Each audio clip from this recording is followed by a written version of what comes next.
antes del 31 de diciembre necesitamos y pedimos, exigimos al Gobierno de Aragón que traiga ese informe sobre las necesidades asistenciales en todo Aragón y que traiga también un informe en el que clarifique cuál es su plan de reestructuración. ¿Cómo va a quedar esto?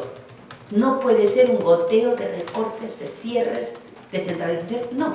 Tiene que explicar claramente Oliván en qué consiste esa fotografía de la reestructuración. ¿Qué va a quedar cuando se vaya Oliván? Que espero que se vaya muy pronto.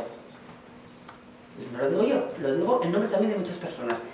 Eso es lo que necesitamos saber, para evitar también el desmantelamiento progresivo de lo que todavía se puede evitar.